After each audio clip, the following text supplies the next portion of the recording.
Welcome to Area Happy Hour. Here are your hosts, Jacob Bell and Hunter Sleppy. Welcome, everybody. It's Happy Hour. This is a brand new podcast here from Area iRacing. I am Hunter Sleppy, one of the lead announcers for Area iRacing, and with me is the Jacob Bell. Jake, how are you? Man, I'm doing good, dude. This is gonna be fun, dude. I've always wanted to start a podcast. Never really knew what we were gonna talk about, and then obviously this league's kind of taken off over the last year. We always tried to come up with new things, kind of push the limits, and now we got this podcast idea and get to talk with my buddy. And eventually down the line, hopefully we get some guests on and stuff like that, so we can get some more content out of this thing. Man, it's been a beast so far. So I think the podcast idea was just the next thing in line for us. Yeah, indeed, and I'm also a big fan of getting this whole podcast thing together. I think it's an interesting idea of doing this, and just getting the people at home to know more about us and our guests and everything in between. Yeah. Yeah, for sure, man. And also we wanted to give a shout out to everybody listening first off and tuning in to episode 1. Obviously, still a work in progress. We're gonna get better and better, I think. And part of the reason why we didn't have a guest lined up for our first episode, we just kind of want to break the ice, kind of introduce who we are and what we do. So I guess I'll start here, Hunter. Obviously, I'm Jacob Bell. I started the league area back in September, I think, 2020, 2021. And August. yeah, August 2021. And then since then, it's kind of blown into this pretty successful league, in my opinion, on iRacing. One of the most competitive leagues I've ever been a part of. A lot of fun. Big thing for me always, Hunter, was like I wanted to make a place where we had a really good league with the people that we've always known, with our core community. And I feel like we were able to do that. A lot of big people helped me start that. David Weishart, Curtis Ballmer were some of the first that were like here from the get-go and helped me create area. Also own a team in area, Jacob Bell Racing. We've been around for I think about 3 or 4 years now. We have Ryan Hartz, Ryan Swan, Jordan Martin drive for us in the Cup and the Truck Series. We also have an Xfinity team partnered with David Weishart. So I do know a little bit, or I guess I should say I have a little bit of league background experience in terms of a team owner and as the league owner now. So kind of a diverse background for me. And then Hunter, you've been our lead guy since the start of this thing, man. Yeah, I'm the lead announcer for Area iRacing. At first, it was the Swift Lifestyle Pro Series from season one and the Cup Series. Trying to remember the Sim Speed Shop Cup Series. That's what it was. But now it's the Elite Entertainment Cup Series, and we axed the ARCA Series. So now I'm the lead announcer for the Lodge Box Series. So I'm on Monday nights, Thursday nights. Really enjoying this whole announcing gig and trying to get my toes dipped in the realm of sports broadcasting from area, and I'm really liking what I'm doing so far. Yeah, I think a lot of people don't know this, but me and Hunter, we've known each other since, gosh, 2011, I think, No, 2012. no, It's been a while. 2013. 2013. Okay, I'm close. My memory's bad. Yep. My years are off. But 2013, I mean, we were Xbox buddies. We were playing NASCAR games and growing up kind of around the same age. And Xbox buddies now. He's been helping us over here at Area ever since like I said, since we got this thing started. So we got a long history. I feel like a lot of ups and downs, eh? There are plenty of ups and downs throughout all this, but nonetheless, still liking everything that's happened so far. Wouldn't change the way how we got to this point. I wouldn't change the way. No, no, I agree. I think it's been cool so far to just see how things play out. We had a lot of people I mean, the Discord alone, we're close to 300 members now. We've had over 150 drivers, I think, in the league, and like I said, you've been here since the start of it. So I felt like the podcast was the next thing in line, and we want to use this thing to really get those in-depth stories that a lot of people don't know, and it's really hard for someone like Hunter to get that across, on a broadcast. With there's so much going on. He's trying to cover the racing. He's trying to cover the storyline within the race itself, but there's so many storylines that go on before we even start the race, before we get to the track, that I think is going to be cool to cover. And something like David Weishart was telling me a couple weeks ago, he's a team owner himself, and he thinks it'd be cool if people kind of understood, what goes into his process of picking his drivers, and drivers he almost had and drivers he didn't almost have. So down the line, when we get the guests on and we get to really get in-depth conversations with them, I think it'll be a really, really cool medium to kind of convey all that to our fans, our viewers, and honestly other drivers. I know if I was a driver in the league, I would listen to this podcast whether I was the league owner or not.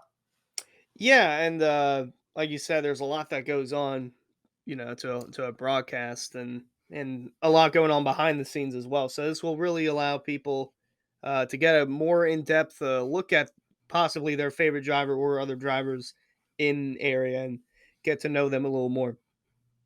Yeah, and then we'll cover some NASCAR stuff too, some general sports topics as we kind of get more familiar with our audience and kind of what we like to talk about more. And Hunter, tonight we had NBA Finals Game One, Warriors and Celtics, and man, that thing came down to the wire.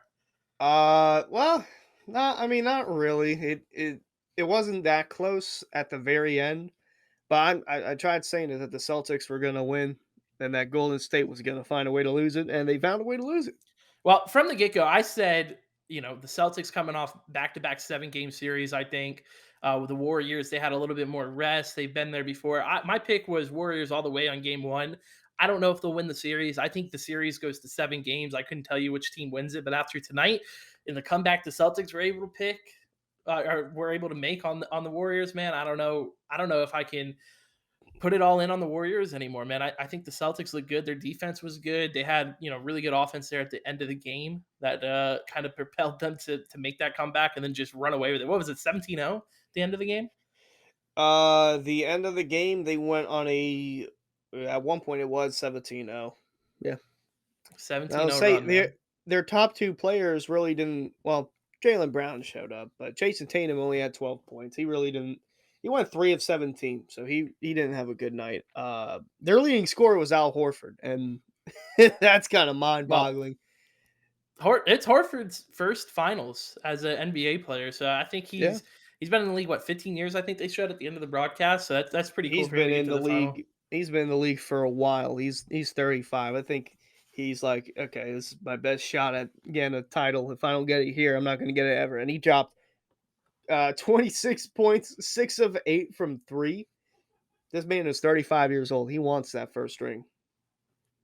Yeah, and you got to root for people like that too. Like once you see, I think everybody's kind of generally an Al Horford fan. I don't think he's done anything wrong his whole career. He's just one of those guys that it's like, okay, now he's in the finals, now he's got a shot at the ring, and you just kind of, you hope for the best for some people like that. But like I said, I thought the Warriors for sure were gonna come out and win Game One at the very least. Like I would have bet.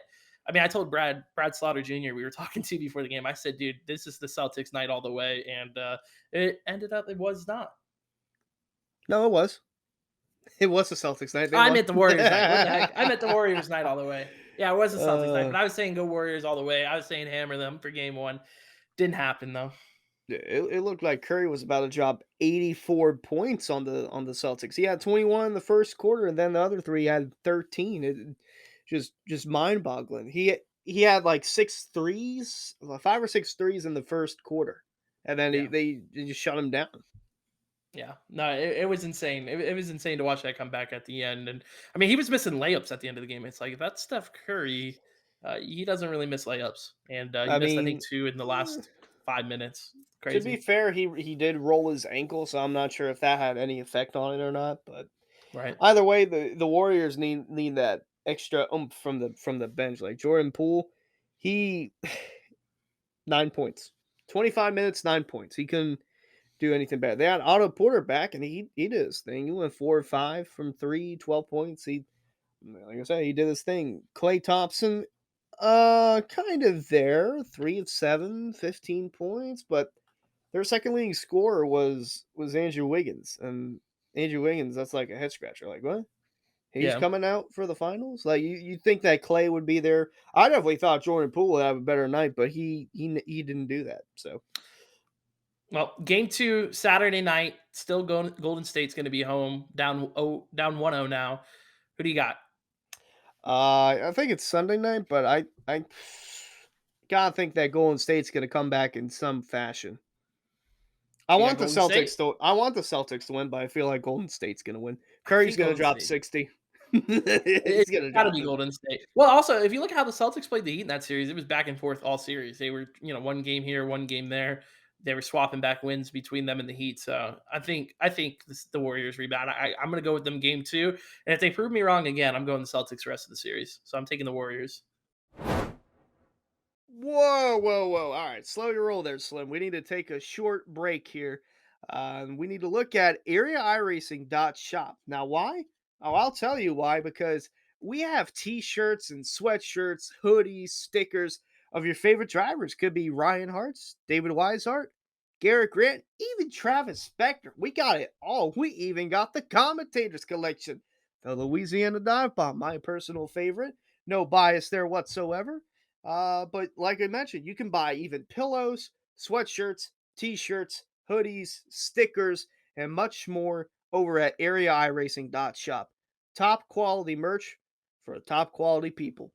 All right, Hunter. So we had the Coke 600 last week. Probably the greatest day in racing every year, Memorial Day weekend. We had F1 race at Monaco, Indy 500, and then a fantastic Coke 600. What did you think about that race on Sunday night? That was probably the best Coke 600 I've ever seen. I mean, quite literally, this race had everything. We had good hard side by side racing. We had Uh, there were like 3 cautions in last year's Coke 600 for incident. Uh, I can't Like even count seven how in many stage cautions we one. hit. Yeah, there was so many like cautions for just good hard racing, and cars are just losing on their own. They get loose, spin out, and then they hit the wall. We had and I mean when I say this race had everything, it literally had everything. We had cars wrecking each other for the lead.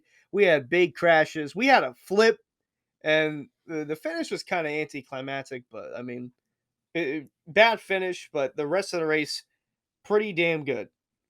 My favorite moment of the race was still Austin Dillon on fresh tires coming through turn one and two. But I said it when we were all watching it together. He was coming through turn one and two on the green white checker there at the end on fresh tires. He made a three wide pass on the top, cleared them off of turn two, and then went three wide on the bottom and into turn three and took the lead on the exit of four and then crashed all in one lap. It was pretty incredible. So that was my favorite moment of the race. But overall, I thought the race was like one of the better races we've seen. I don't know. Would you say it's the best race of this season? I think it's got to be, right? Uh, I probably I'd have to say, and that says a lot for it being at Charlotte, a mile and a half, in which the racing a mile and a half has kind of sucked over the last handful of years or so. But with this next gen car, I think it's made the racing there much more exciting, except for Texas because Texas stinks and should be bulldozed. But yeah, and I got to go back. I think my favorite part of the race was the caution before then when it was just Larson and Briscoe swapping the lead, battling, going at it on the top, the bottom, middle. It was good. I would have loved to see it play out in the end if Briscoe didn't spin, but you had to go for the win, and he spun it out. He still got fourth place though, because there was still carnage after that. Well, I said too. I said, watch. Remember what happened last time? Briscoe was running somebody down at the Bristol dirt track. He ended up wrecking himself and Tyler Reddick. So I had a feeling he was pushing really too hard. And then he even said on Twitter this week that it was like a crown jewel race was hanging right in front of him. So he was going to lay it all out there. And I don't know. I mean, I listened to the Dale Jr. download this week, and he was pretty critical of Briscoe as well. He's like, "Come on, man, you're wrecking your car for a chance to win this race when you could have just rode around and just made it between you and Larson there on the last lap, and at least at worst finished second out of it because they had such a big gap back to third." Yeah. But man, I I, don't know, man. I think Briscoe that move by Briscoe, I still don't know how I feel about it. Just because I get he's racing for a win there, but like Dale Jr. said, man, you're costing yourself a good finish. Now, luckily, because Charlotte, the Coke 600 was so chaotic, like you said, he was still able to rebound to a decent finish. But most races, you take the second place if you can. You don't want to jeopardize your entire night just off of a move there with 5 to go. But it was still entertaining, which is what we want, right? See, I think if he didn't have that win earlier at Phoenix, he probably would have, laid back to the last lap and then, okay, I'm going to do it then, because then he'll probably be um, thinking about points then. Maybe maybe I don't know, but like I said, at least he went for the win because moving gears now to the Indy 500. I mean, that was a solid race. Scott Dixon had the race in the bag, and then he blew it on pit road, and Yep. I was a big enjoyer of that. I do not like Scott Dixon. Uh, and then right before right before the last caution, well, the second to last yellow came out. I was like, well, they're starting to because it was spread out. And I'm like, no, I don't want to see it end like this. I want to see a close, good, hard finish. And I'm like, well, they're gonna need a caution and they're gonna need a red flag it immediately. And then 10 seconds later, Jimmy Johnson spinning, crashing, the red flag comes out. And we're like, oh man, this is gonna be a good finish. And it was Marcus Ericsson, Pato Award, Felix Rosenquist, and Tony Kanaan. Kanaan passed on the outside with 2 to go to get up to third. And then that white flag coming to it. It seemed like Pato Ward had a big enough run on the outside to challenge for the lead, but he backed off and He he backed couldn't. out. He backed out and he couldn't get back to Marcus Ericsson. And a caution came out for Sage Camera over in turn two, and that was it. And Marcus Ericsson won the Indy 500 just like that. Yeah, the backing out for the Indy 500 going into turn one. He said he had no shot at making the corner, but I feel like everybody watching just wished he would have sent it in there anyways. I think he could have, because like I said, the lap before, Tony Kanaan went on the outside 3 wide and or not 3 wide, 2 wide. He went on the outside in turn one and he completed the pass on Rosenquist. Well, first off, shout out Marcus Ericsson's girlfriend. I want to get that out there and out of the way. Incredible. Fine job by Oh Marcus man. Ericsson on that one. But yeah, no, I thought, I agree with you. I think you want to see him at least send it in there, don't lift. And I mean, it's the Indy 500. Come on now. Yeah, like it's what Chase Briscoe did, Crown Jewel, Coke 600. Okay, I can see that going for it, but to back out of the Indy 500, that's like the one race that we talk about the Daytona 500 as NASCAR Super Bowl. That's IndyCar Super Bowl right there, the Indy Mhm. 500, and to back out for that, I couldn't see myself. See, I would do what Briscoe did. I would go and I would go all out trying to win it, and if I wreck, I wreck. You know. Yeah. Well, shifting gears now to Gateway this weekend for the Cup Series and the Truck Series. Xfinity boys are heading up to Portland for their first time. News today: Chris Buescher, what was it? COVID-19. He's out for this weekend, and it's going to be Zane Smith making his debut in the Cup Series in the number 17. I'm excited for Gateway. We just ran that last week in area, and I thought the racing was tremendous. I think the Cup race is going to be awesome. I think the truck race is going to be awesome. That track is really really good in my opinion. So I'm excited to watch that race this weekend. Yeah, I'm also looking forward to that. And I literally woke up today thinking, you know, it's been a while since we've seen a NASCAR driver test positive for COVID. And then I took a nap. I woke up. First thing I saw was Buescher test positive for COVID. I'm like, what? How? I'm thinking of it this morning, and then it actually happens later in the day. But good to see Zane Smith get a chance in the Cup Series, run the number 17 this week, and Ben Rhodes is going to be running practice and qualifying for the 16 car. That would be AJ Allmendinger because he's got to go and do the Portland race. Portland, yeah. That's going to be an interesting one because we know that the Truck Series went there. Did the trucks go there? No, I don't think anything's ever been there. I actually went to go look up the track this week just to see what it was like. First thing that popped up was an ARCA race there from last season, and the Oh, you know entire what? It's front pack of the IndyCar. field. Yeah, IndyCar. yeah, the That's what it IndyCar's is. been there. Trucks did go there before, back in the early '90s or early '90s, late '90s, early 2000s Yeah, ish. no, but I was looking up the track just to get an idea of the layout. ARCA race from last season popped up. I went and watched the highlights of that. Lap one, turn one, the entire front pack wrecked. So that's all Yeah, I there know was a about flip Portland. in that one. Yeah, Yeah, trucks raced there in '99 and 2000. Arco West had a race last year. It was a controversial finish won by Taylor Gray. It took like 20 minutes to review. I didn't feel like he got the win.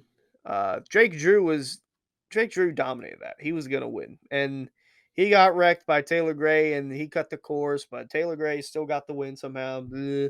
But that's really the only bit of Portland I know. But I'm pretty sure the Xfinity Series will put on an exciting show there Saturday. yeah.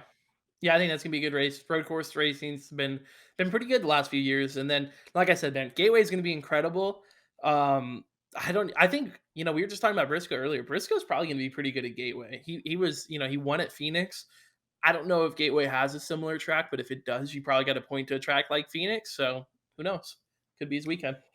Yeah, it could. I don't know. I'm going into it with an open mind because I really don't think anyone there has, like a good understanding of the racetrack unless you like ran back and say the early 2010s when the Xfinity Series still went to Gateway. Which, by the way, bring it back to Gateway. There's no reason we can have trucks and Cup and not Xfinity at Gateway. Just put all three series there. Uh, Well, think of a lot of the truck guys that were there because trucks raced there. The last however many years. Christopher Bell was racing trucks when they raced at Gateway. Bubba Wallace was racing trucks when they raced at Gateway. Maybe they got the upper hand. Yeah, but I mean, it's been a while since they went there. Like, well, let's go to the Xfinity cars because their last race there was 2010. Brad Keselowski won that race. Actually, Dale Jr. He won twice at Gateway. Shout out, Dale Jr.'s the goat. Yeah, trucks they took a little break from 2010, and then they brought it back for a one-time event in 2014 like once a year. So it's really been on there. And like you mentioned, Bubba got a win there. Harvick won a race there in the Truck Series. Even Cole Custer won. Christopher Bell. It's a lot of Justin cup Haley guys. even won. Chastain won as well. It's a lot of cup guys, man. I'm telling you. So it'll be a good race, man. I'm excited for this weekend. Yeah, I just can't come up with a favorite like off the top of my head for this. I'd have to see practice, and I think they're practicing tomorrow. They might be practicing tomorrow. I'm not 100% sure, but Yeah, I think they are practicing on Friday. I saw a lot of teams were having some trouble with their flights getting out there. yeah, I mean it is in the Midwest. It's right by the Arch in St. Louis, but I don't know. It should be a good one. Should be. Fingers crossed that it is, and You this know. next gen can continue to deliver. All right, Hunter. So we're coming off of another off week. We had the All Star week, 3 weeks back, and now Memorial Day. We took the week off for area. Kind of an update going into Charlotte on where the standings are looking like, and right now, Cup Series, Elite Entertainment Cup Series. It's pretty much the Jake Nichols show. Yeah, Jake Nichols got a 42-point gap over James Scioli. Really, really solid work there that Jake is doing, but don't count out James Scioli. I mean, he's got some solid finishes there. Cameron Hearn's got solid finishes as well. It's just a matter of time before Hearn Yeah. gets a win in the Cup Series. And then we mentioned David Weishart as one of the helping hands in the beginning of area. He's fourth in the standings, and he's also having a solid run in the Cup Series. Was the defending Cup champion from season one, looking to go back to back. Any other names that stand out to you on this Well, list? shout out Ryan Swan. I mean, he was running top five in points somehow up until Gateway. On his rookie season in Cup, that was pretty cool for us at JBR, and I know he was super excited. It's crazy because he didn't even want to run the Cup Series this season. He's always ran trucks. I convinced him. I was like, look, there's a Rookie of the Year prize going on. You'll be a rookie. Let's get you in Cup. Like now's the time to do it. Convinced him to do it, and then all of a sudden he's running top five in Cup, and he was more concerned pretty much with the Cup Series now than the Truck Series, which has really kind of been our home. So him being in seventh, man, it's gonna be close. That playoff battle is gonna come down to the wire. You got to look at Brad Slaughter Jr. back there. He's 19th in points. He's right there on that cutoff with a win to make it inside the playoffs. So I know he's gonna make it interesting. He's even admitted that going down to Talladega to try to stay in the top 20. Eli Green's got the win, but he's fallen all the way down to 22nd in points after missing last week's race. So I just know the playoffs are going to get tight going down to the wire. We got Charlotte coming up. I know Garrett Grant's really, really good at Charlotte. I think he won the Cup race there last season, if I'm not mistaken. And he needs a rebound bad, man. Garrett's had a really, really rough season. At Charlotte? No, it was Oh yes, Simon yeah, I was Fine. right on the Simon tires Fine later in the won. race. Yeah. Well, how about that? I mean, he's 23rd in points too. So Chris Heidefeiden could use a win just as much as Garrett Grant could. He could use a good finish. And like you mentioned about Ryan Swan, I'm looking through. He's only got one top 10 on the year, and I he's know. seventh in Makes zero points. sense. That's It nuts. makes 0 sense. It's just nuts. I gotta say, although we don't see him up there like his brother, Tyler Nichols is fifth in points. I was really shocked by this because it's all the Jake Nichols show. That's what it is for the Cup Series. But Tyler Nichols, a quiet fifth in the point standings. Wouldn't surprise me if he improves on the second half of the regular season and possibly gets Yeah, that Tyler first does a win. really good job of staying in it, right? These cup races have been pretty much carnage the entire race, and he's done a good job of at least trying to limit the damage he receives during the event and making sure he finishes the actual races, which is I think he's got what, yeah, three top tens in 8 starts, and I'm sure he's got a lot of finishes in that 15th range if I had to check.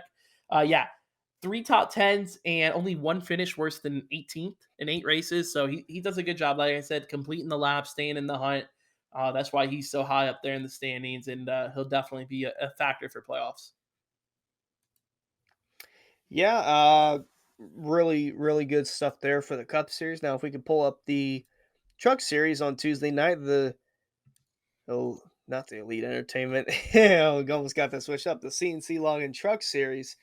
Brad Slaughter was the champion for season one, and he's looking to go back to back for season two. And he's got a pretty slim Yeah, points gap, although he does have solid stats with a win, five top fives, five top tens. He's only got a 5 point lead though over yeah. Paul Irvin. Him How and about Paul have that? been swapping the lead back and forth quite a bit this season. It's actually been entertaining to watch because I hope Paul doesn't mind me saying this. I didn't pick him as a contender really to win the championship.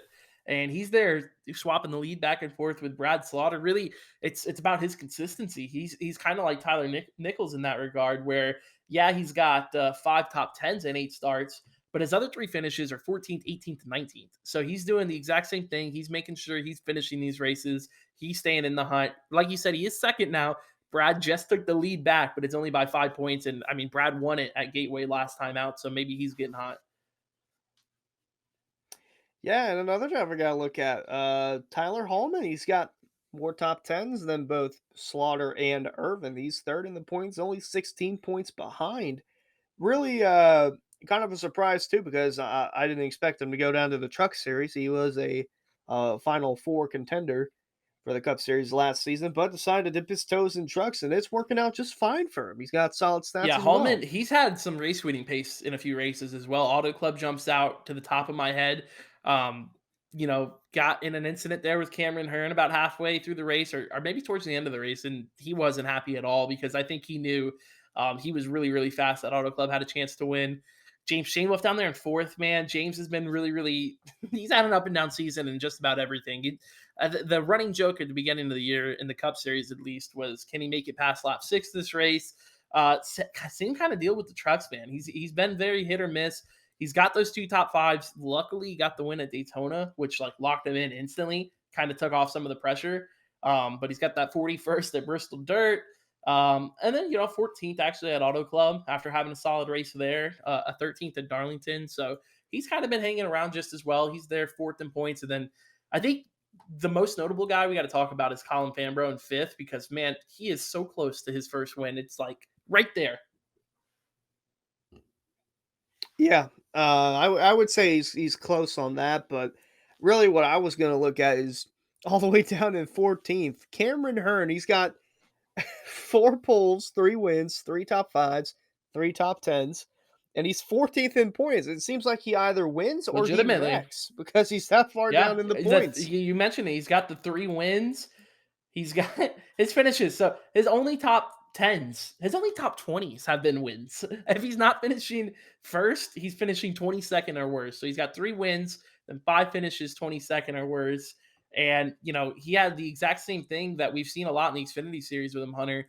The lap traffic, he's gotten in a few run ins with them. He's gotten in a few wrecks that really weren't his doing. But, everybody's talking about Jake Nichols right now and how he's, unstoppable in the Cup Series. But it wasn't too long ago we were talking that same way about Cameron Hearn. Yeah, yeah, I think once the playoffs come around, Cameron Hearn is going to be a threat for not only the Truck Series but the Cup Series, and then shift gears to the Lodge Box Series because he's got to win there. But he's eighth in the points, and it seems like he just has. Actually, he's ninth. He's got bad luck no matter what he runs. But Shane Therian's actually leading the points for the Lodge Box Series, but that's after Alan Elwood missed a race because he was in Charlotte. So he actually no, I don't believe it was for that because we had an off No, week no, for he that. was in Charlotte. Yeah, he was No, it there on was. Thursday because we raced Yeah. on Thursday for the Lodge Box Series. I don't know why I was getting confused there. He had to miss Rockingham, and boy, oh What boy, a race! that was a Yeah, fun race. I'd say that's race of the yeah, year for the I area. was up in the admin tower that race, filling in there, and man, that was dude that battle between Colin Fambro and David Weishart, and then you got the block, the infamous block. Fambro even said it himself. He said, "If that wasn't my team owner, like Weishart is in the Truck Series for Fambro, he's like, I wasn't lifted. I was gonna get into the back of him. I was gonna move him out of the way." Fambro was legitimately faster. It looked like those last 25 laps or so because he would get on Weishart's bumper. Weishart would either throw the block or something would happen with lap traffic. He would lose 3 or 4 tenths, and then a lap later, he's right back up on his bumper. So it looked like, I thought at least up in the admin tower, that Fambro was going to get his first win in area, which it's got to be right around the corner because Rockingham, he was so strong. He's got 5 top 5s in the Lodge Box Series this season. But I think another point too to talk about is the Elwoods Designs esports camp and just their absolute dominance they've had so far in the Lodge Box Series. All 4 of their guys are in the top 5. And third place, Colin Fambro, is kind of an Elwood guy. He races with them a lot in Discord. He's not really a teammate to them, but he's kind of affiliated with them. So those Toyotas have been very fast for Elwood. Yeah, they are on a tear. I mean, an absolute tear. But I think Cameron Hearn can have a little word with that because he's always been up front, but he's just got bad luck. Whether it's lap traffic getting involved, like it happened for like 4 weeks in a row with lap traffic, or running up front and then getting taken out because we you mentioned that it was between Fambro and Weishart all day Thursday night for the Lodge Box Series race at Rockingham. Cameron Hearn was up there, but Cameron Hearn, as soon as he made his pit stop under green, caution came out. He got stuck in the back, and then he was involved in the next caution when they uh, Garrett Grant and another Christensen. driver hit the inside wall. Yep. Rick Christensen, yeah, hit the inside wall, bounced back right into the field. Cameron Hearn got collected, and he took flight down the backstretch. I can't believe how bad his luck is. I mean, somehow he's got to win this year, but I, I just can't believe how bad his luck Yeah, well, it's is. hard for me to feel that bad for him, right? He's the all-time winningest driver in area.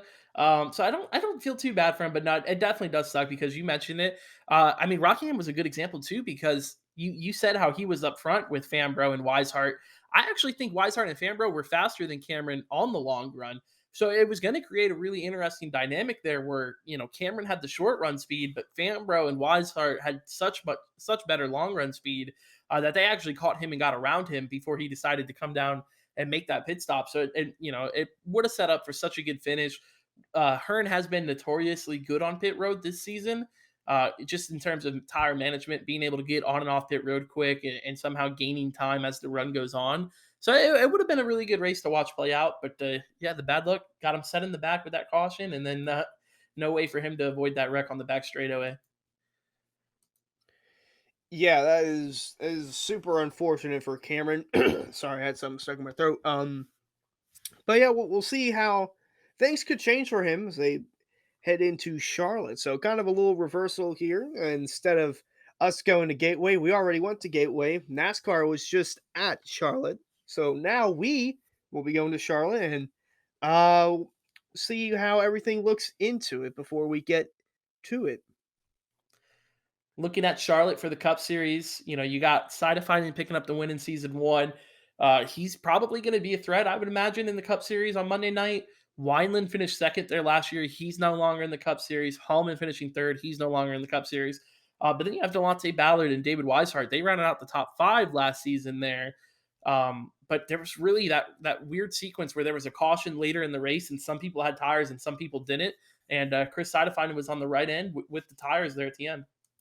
Yeah, and you mentioned Holman got third. He needed that third place finish in order to have a run at the playoffs. Like, he barely made the playoffs with that third place finish, and then he would end up getting a win in the playoffs and get locked into the championship four. But, it'll be interesting to see him Tuesday night in the Truck Series and how he does. And Eric Weiland, like you mentioned, he got second there in the Cup Series. I can only imagine what he's going to do in the truck there.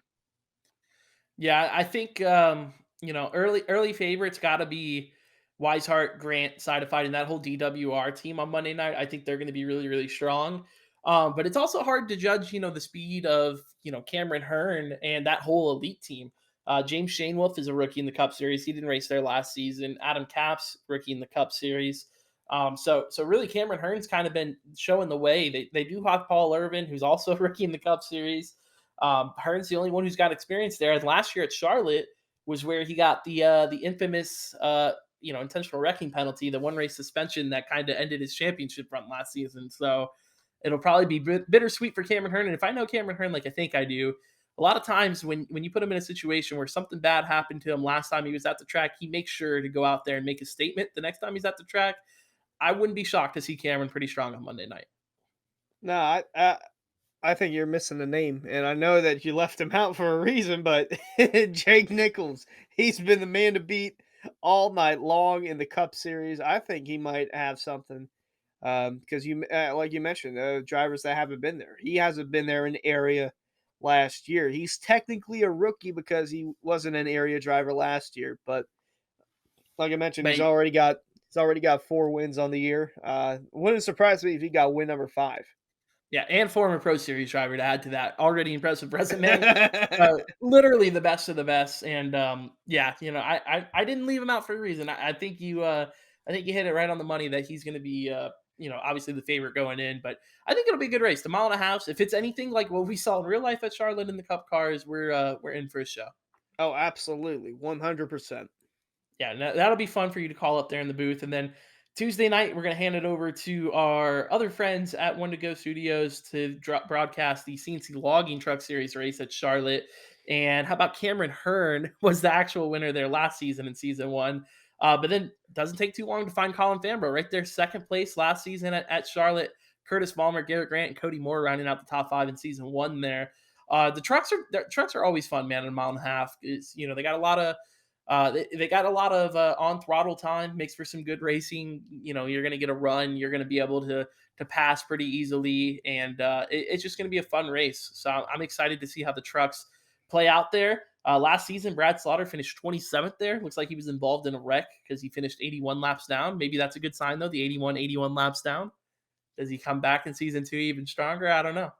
I think so. He's only got 1 win, but then again, Paul Irvin, he's been a surprise all season long. Wouldn't surprise me if he had a race-winning truck up there at the very end.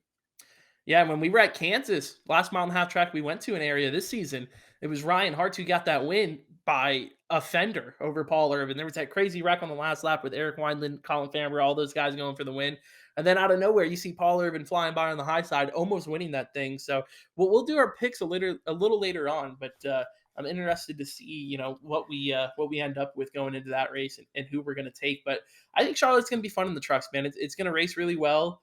And it's just going to be a good show, I think, on Tuesday night. And I think it'll carry into Thursday night as well for the Lodge Box Series. Gotta think the Elwood guys have been so fast all year long, and that I swear they've had 3 or 4 races where they've gotten the maximum amount of points that you can get Yeah. for the team championship standings. Yeah. And last season 1, it was kind of similar to the cup race where it came down to who had tires at the end with that caution at the, with like 3 to go or whatever it was. And it was Michael Larch, his only career win in area came last season at Charlotte. And it was a big win for him. And he was able to get it done. And how about second place was Chris Sidefinen again? So don't count out Mr. 45. If he does show up, he's been running a part-time schedule in the Lodge Box Series. So we might see Chris, we might not. Elwood was the third place finisher last season, as well as Ed Robertson and then David Weishart again rounding out the top 5. So a lot of familiar names up there that we'll see racing on Thursday night. Yeah, I gotta think that Cameron Hearn's gonna want vengeance of some sort and want to get that monkey off his back and just get another solid finish and get another win. I mean, he's only got 1 win on the year. Wouldn't surprise me if he was able to get up there and get win number 2. Well, if you look at the Xfinity series or the Lodge Box series, I should say as a whole this season, it's kind of been notoriously known as the series with different winners. We've had 8 races with 7 different winners. The only one to repeat this season was Elwood, where he won at Auto Club and then won at Darlington. So if that streak continues, I would expect to see a different face in victory lane. Now, who is that going to be? I don't know. Shane Theron's already got the win. Hearn, Hartz, Elwood, Robertson, Hendricks, and Weishart now all have wins this season. So if you're looking for a first time winner this season, highest up in points is Colin Fambra. I don't think he's a bad pick. And Richard Thomas is fourth in points. He hasn't won yet. Both those He is guys looking due. for their both those guys looking for their first ever win in area. And I gotta look back at James Scully as well. He's also brought pretty fast number 7 there for Bill Weishart Esports. Gotta think that he'd be in the mix for the win as well. Yeah, our Bell Weishart's esports team has been pretty strong this season. The only thing that kind of sucks is that Elwood's been perfect. Like that team is, like I said, they had the top 4 spots locked up in the standings, and they still got 4 to the top 5. And Skyoli having a strong season. I mean, 5 top 5s in 8 races, and he's 6th in points. That really just speaks to how strong the Toyotas of Elwood's Designs Esports have been. Bryce Senesac, another driver for our team, and Bell Weishart is 7th in points. Garrett Grant, another one of our drivers, is 8th in points. So we're just second fiddle right now, but I think our mile and a half team, or I think our team will race fairly well at the mile and a half if it's anything like what we saw at Kansas. So I would keep an eye on all those guys, and it's going to be a good one on Thursday. Absolutely, and one driver to keep an eye on, wild card in my opinion, Travis Beckner. Ooh, I agree. Beckner's due, man. He's only got one career win, and it was in the ARCA series last season at Watkins Glen. We know he likes his road courses. We know he likes his saves, but I think he's due. He's got that raw speed that not a lot of people have, where he can just go out, qualify the car good, race up front. For me, in my opinion, I think it's just been the long run pace for Beckner.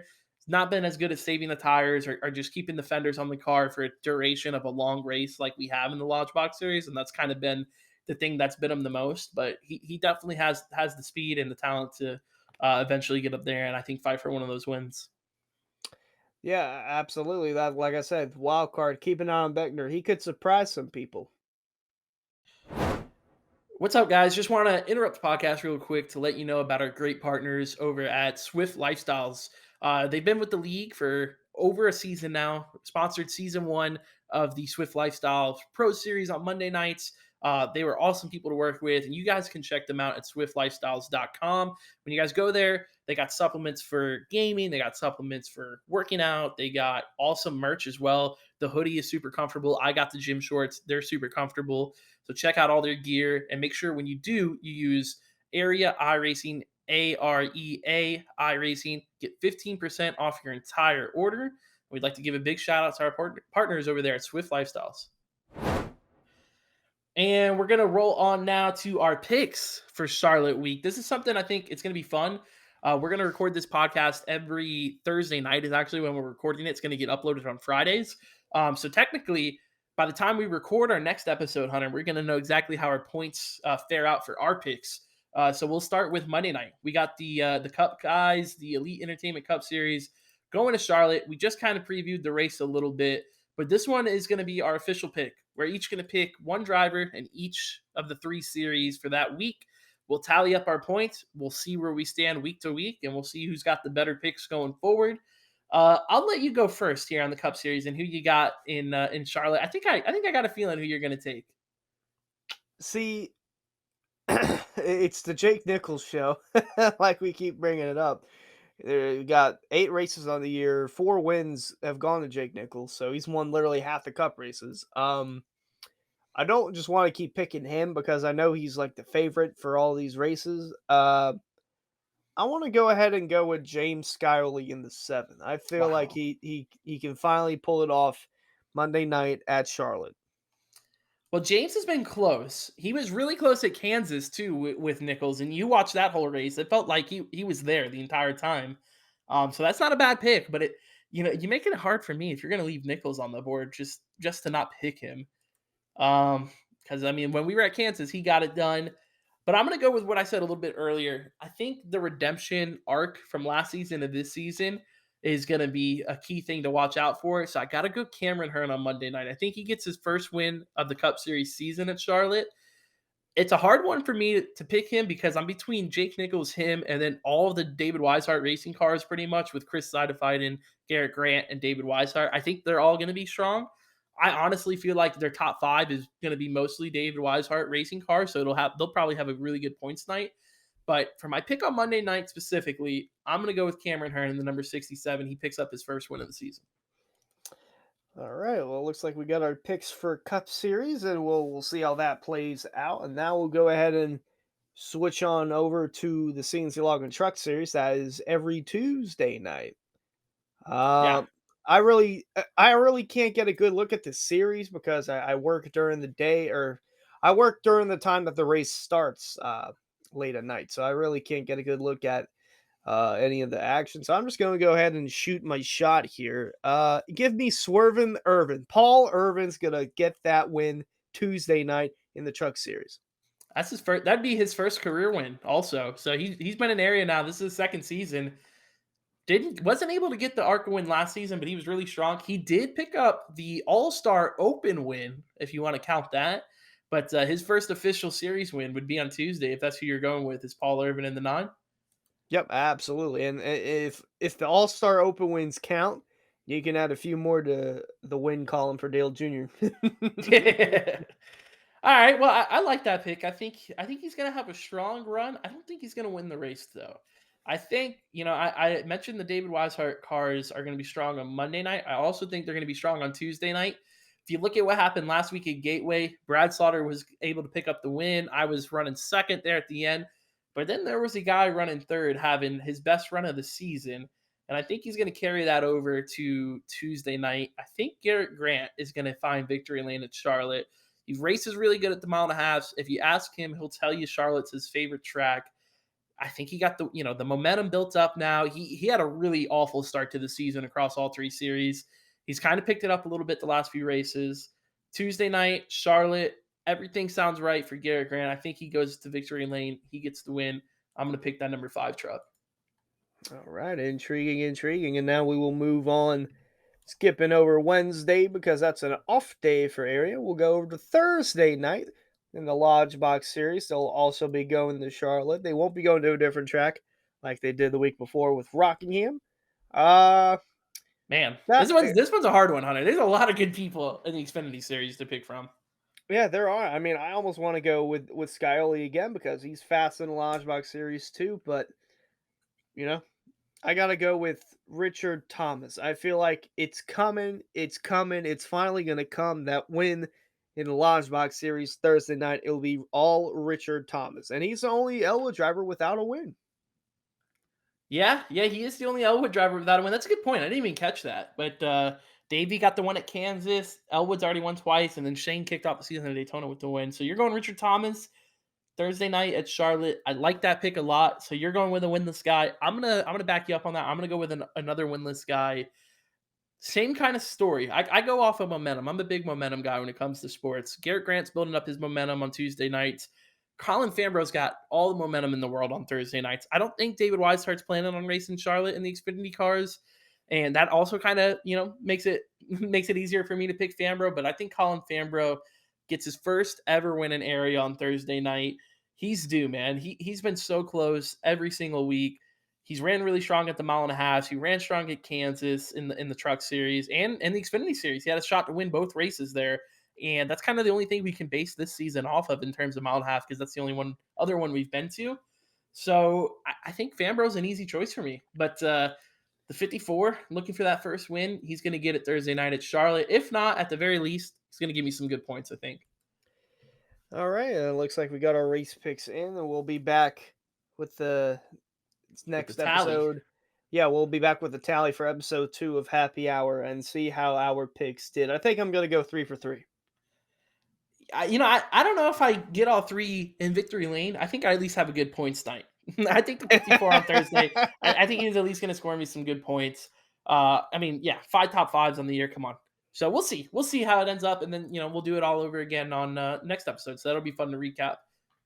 Yeah, that'll be episode 2. And, as we continue to do more episodes of the Happy Hour rundown, let us know who you would like to see on the podcast. Yes. We're open to any suggestions for guests. Like we could have, say, Alan Elwood. We could have David Weishart. We could Weishart even have is beyond. we could even have Travis Beckner. But let us know who you would like to see, and we'll try and make that happen. Yeah, we're gonna be pushing this episode out. And like I said, I'm completely agree with Hunter, guys. Let us know who you guys want. It can be on Twitter, it can be wherever you guys find us and see this episode. Comment, let us know. Who do you think should be on the next week? And who would be a good guest? I think, Wiseheart would be a good choice. He obviously owns a team just like I do. Been in the league since it started. Really, really wants to be on the podcast, obviously. So uh he would be a great choice, but really any of these drivers, everybody's got such a good story, whether it pertains to iRacing, whether it pertains to kind of just their background in racing. Because a lot of people, race outside of this in real life, and some of them are pit crew members. Colin Fambro, perfect example. Guy was on Brad Keselowski's pit crew when he won the Cup Series championship. Like, there's so many questions I want to ask about that, about his experiences, especially the night they won the championship and Brad's, iconic celebration. There's just going to be, I'm sure, some really awesome stories to hear from him. And he's not alone. A lot of guys in this league have some cool stories. So definitely let us know who you guys would like to have in the next episode. And for myself and Hunter, I think that's going to wrap us up here, man. I think it was fun. I'm looking forward to recording the next one and getting this one up there and kind of seeing what the reaction is going to be. Yeah, absolutely. Looking forward to episode 2 and what the outcome of that will look like for not only our race picks, but for the season in area and in NASCAR, as we'll always be keeping you up to date with all things area and all things NASCAR and sharing our thoughts and opinions on that. And until then, we will see you in episode 2.